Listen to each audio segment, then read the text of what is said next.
If you want to see me use the Violet Voss Sunflower palette for the first time, then stick around.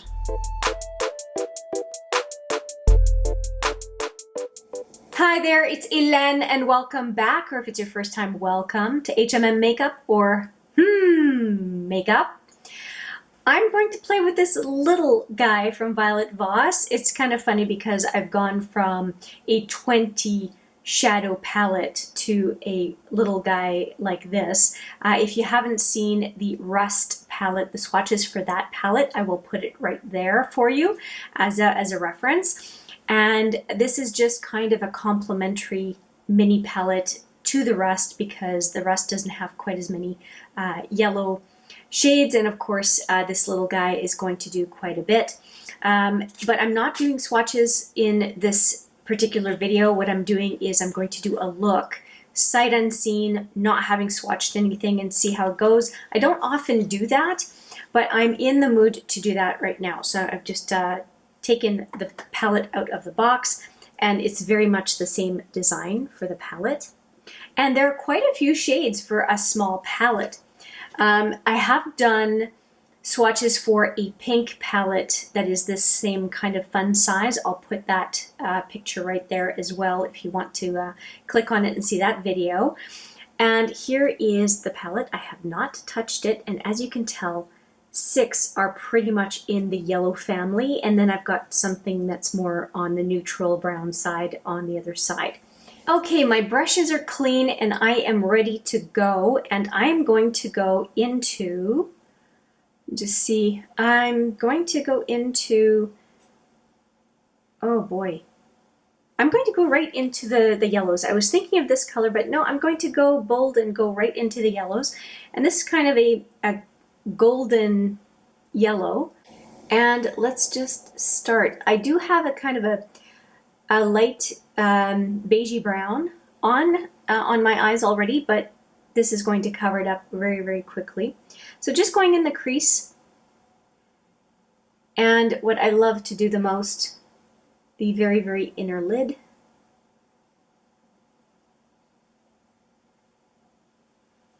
So if you have a lot of real estate for your eye looks, why not go and do more color? If you have a smaller eyelid and brow, you don't necessarily want to do this because it will close in the eye. Okay, so that looks good. I'm going to go back into that yellow, again, this yellow right here, and add a little bit of color in the upper crease.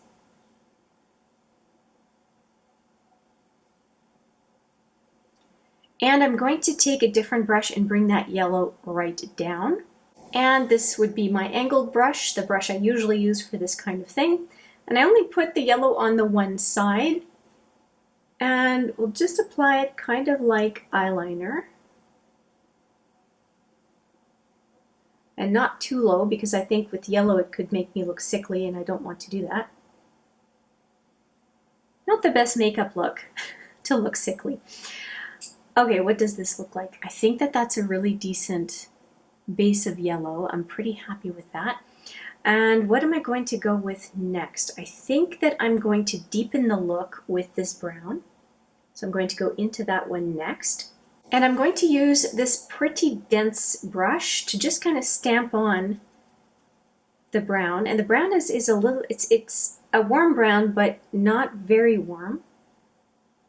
Just stamping on in the outer crease and outer lid. This is fun. I'm really enjoying this. I hope you are too. Alright, so I'm just going to go in again to that same brown.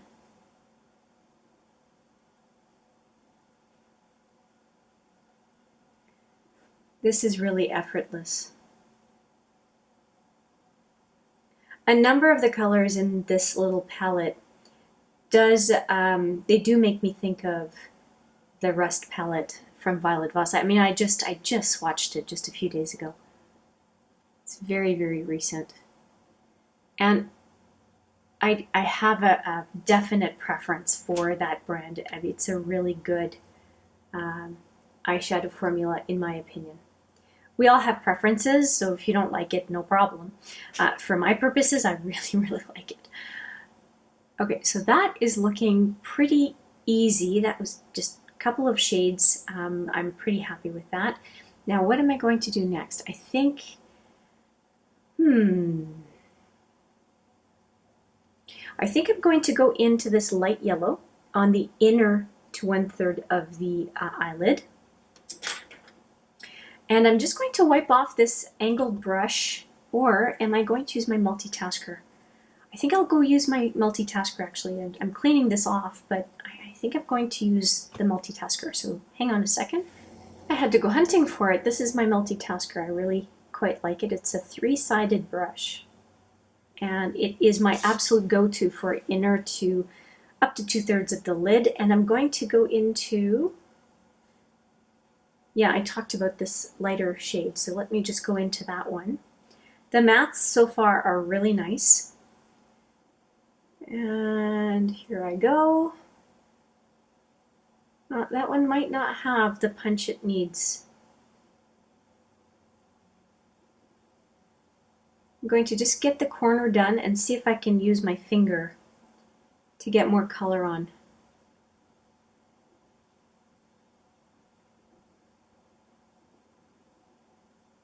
And I'm not going too high. I'm following the natural fold, the natural crease of the eye.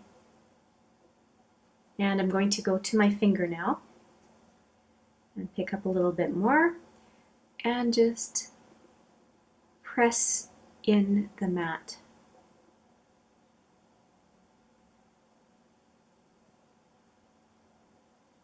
Now matte can be a little bit tricky because it doesn't have the kind of stickiness that a tacky shadow would have, meaning one that has some sort of shimmer to it.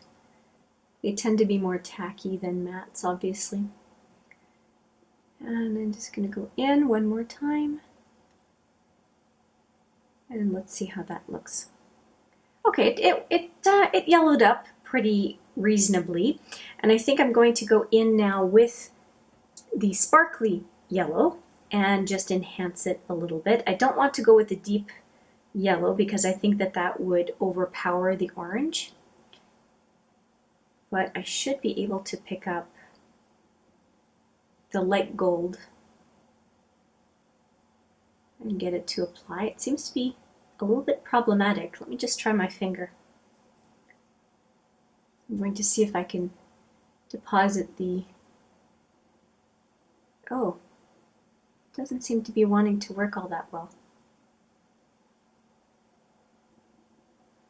But it's starting to. Let me just keep going. So it might be some shadows that need some help from glitter glue, but it seems to be getting better now. Oh yeah, it's fine. I'm just going to go one more time. In one more time. I'll have a little bit of cleanup to do on the lower lid.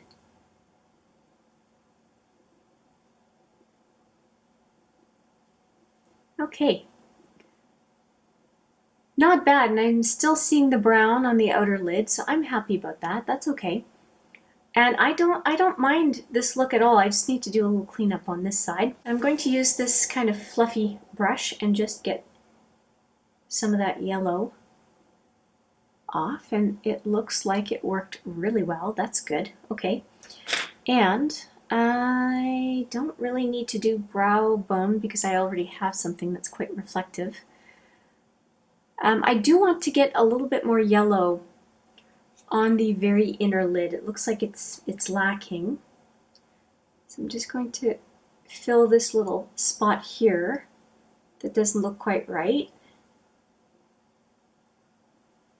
Okay, and I'm going to go back into that light sparkly yellow and cover that up. Okay, that's better.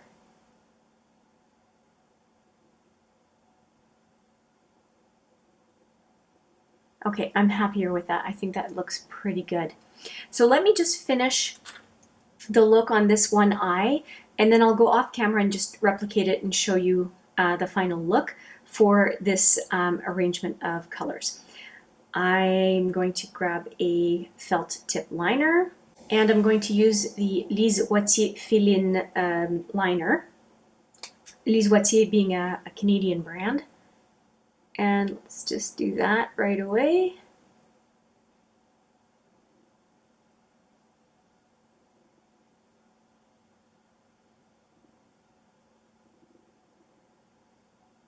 I don't often like felt tip liners, but this one's okay. I'm okay with it.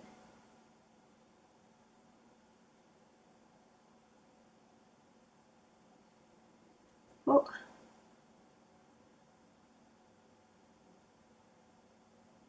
There was a little skipping, but that's more about my eye curvature than it is about the liner itself.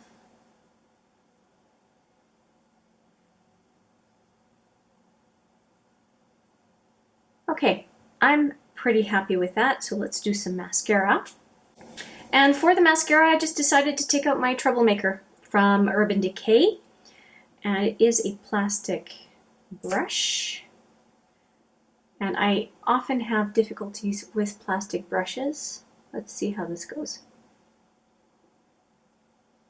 There are a couple of exceptions to the plastic bristle brushes. Yow!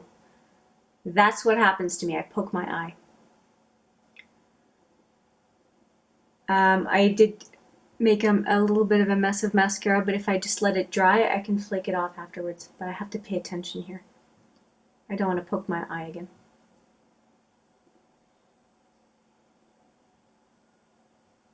Do you have a problem with plastic bristle wands, or am I just the klutz in this situation?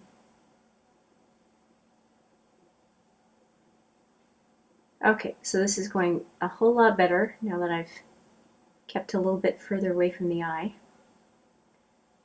Okay, so that seems to have worked okay.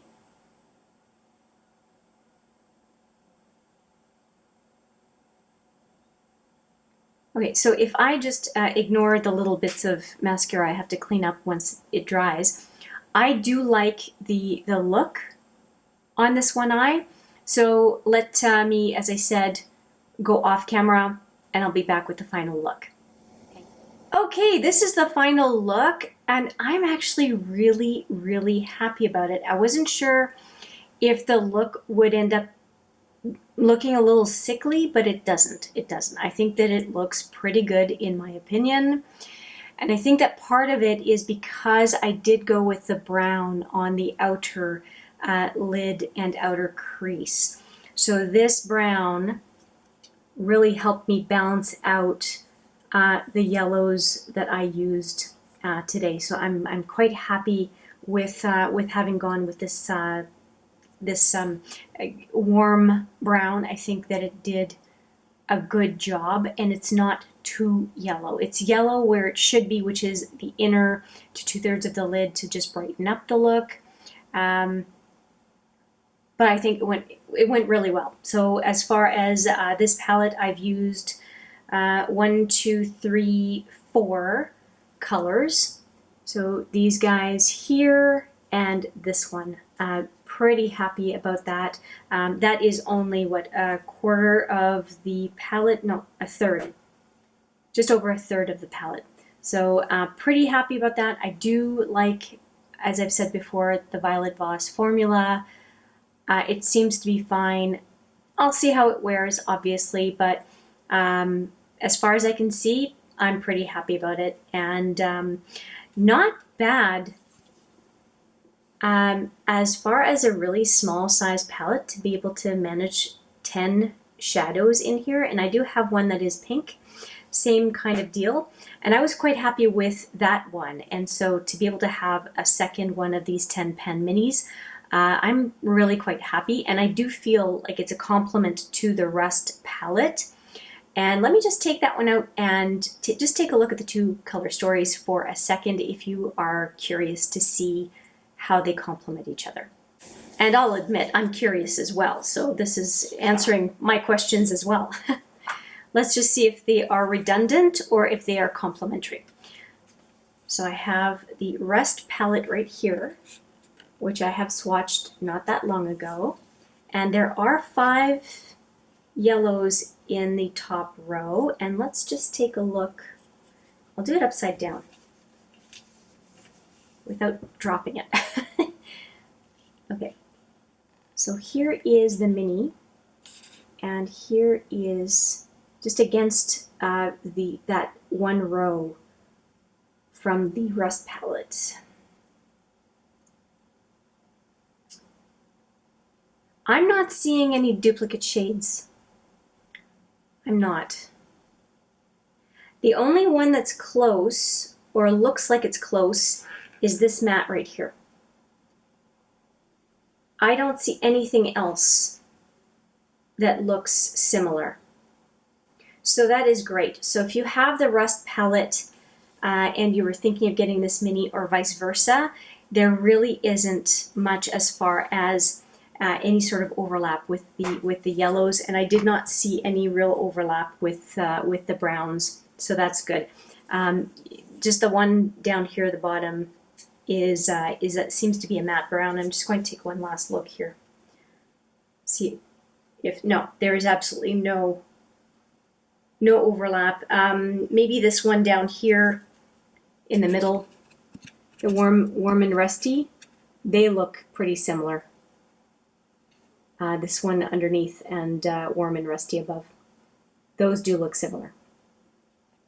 But as far as the overlap, I'm not seeing a whole lot, which is great. Oh, very rustic as well, maybe?